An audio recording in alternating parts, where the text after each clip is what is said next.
What's going on, Faded Culture? My name is Adrian Barone and we're back with another tutorial. Today we got my boy EJ here on the chair and we're going to be going down the steps on how to do a mid fade. With that said, guys, if you're not already subscribed, please go ahead and do so. We do drop tutorials here on a weekly basis. Give this video a thumbs up and let's jump right into it. Let's do it in Spanish. Hola, buenos días. Happy to announce that we finally started our Spanish channel. Para todos los que nos han preguntado, al final abrimos el canal de Faded Culture en español. El link está en la descripción.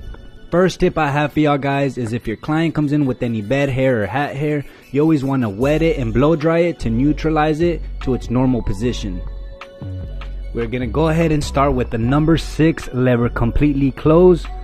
One thing I do want you to make sure of is that you recomb the hair after every few strokes and you go over the top as many times as possible. You always want to make sure that the top is clean cut. You don't want any frizz sticking up from the top. Just a heads up, this is where I would start my low fade. I start my mid fades right under that temple peak area and my high fades a little bit higher than that temple peak area. For now, we're going to go ahead and debulk using my 1.5 guard lever completely open. And the purpose of debulking is so when I come in and set my initial guideline, it's going to be as clear as possible. So for our first guideline, we're going to use no guard lever completely closed. And we're going to start, like I said, right under that temple peak area. Go ahead and take that all around and make sure that your guideline ends up at that same temple peak area on the opposite side. To continue, we're going to go ahead and open up the lever completely open and take that up about a ½ inch or so.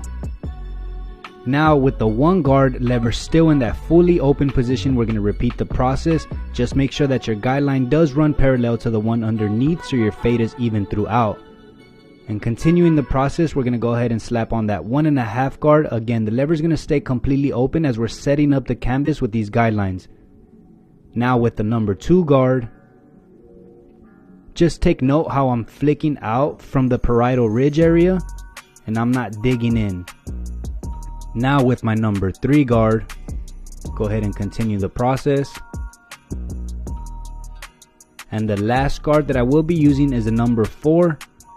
And go ahead and finish connecting the sides to the top. We went in numerical order with the lever completely open to set up the canvas.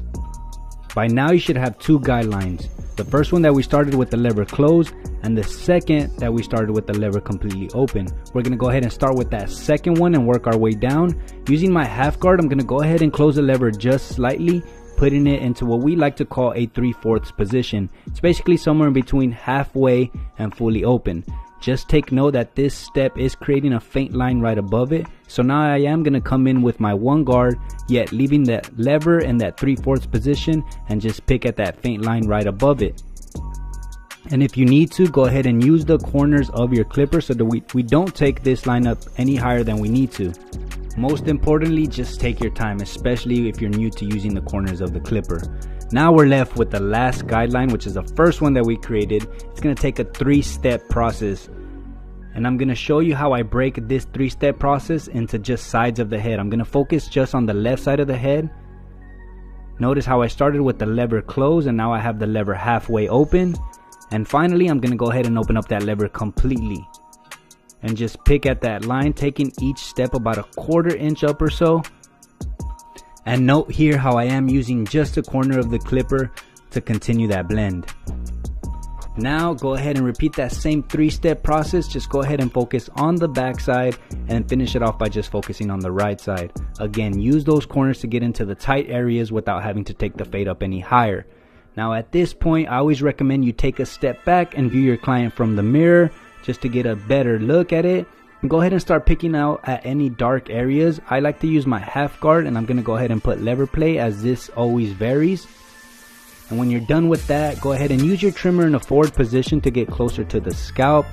Turn it around and remove that faint line that created. By doing that, you should have this faint line that you see right here, and it's going to be used as our guideline for our electric shaver. A tip that I do have for this faint line though is when you approach it with your electric shaver, go ahead and turn it around as if it was a pair of clippers, using mainly the corners of it to attack that. Now I'm going to use some spritz, which is basically hairspray, to lock those bangs down just so we can get a cleaner edge up. And while that's drying, I like to set up my razor. I will be using our very own Faded Culture Platinum razor blades, which you can find at fadedculture.co. The link is in the description, guys. Thank you in advance to all those who have supported and been supporting. Go ahead and snap off the end so I can slide it into my Turkish style razor. And for the edge up, I always like to start in the middle and work my way to just one side. And then from there, start again from the middle just to recalibrate to make sure that you are going straight. Grabbing my Faded Culture shave gel, which you can also find at fadedculture.co. A tip that I do have though for any shave gel is go ahead and apply a little bit of water after you apply the gel. It's going to go ahead and just preserve the life of the shave gel to make sure it doesn't dry out. Start by shaving with the grain and using your thumb to help stretch out that skin, and follow that by shaving against the grain. Go ahead and dust off your client. I always like to clean them off before applying product. Just make sure that if you are adding any pomade that you are emulsifying it as much as possible so you don't leave any clumps of product in the hair. Finishing it off with a little bit of hair enhancements, and here's some before and after pictures for comparison. I hope y'all really enjoyed this tutorial, guys. I hope y'all took something new. As always, let us know down in the comments any future haircuts y'all would like to see on this channel. As always, if you're not already subscribed, please go ahead and do so, and I'll catch you on the next one. Peace.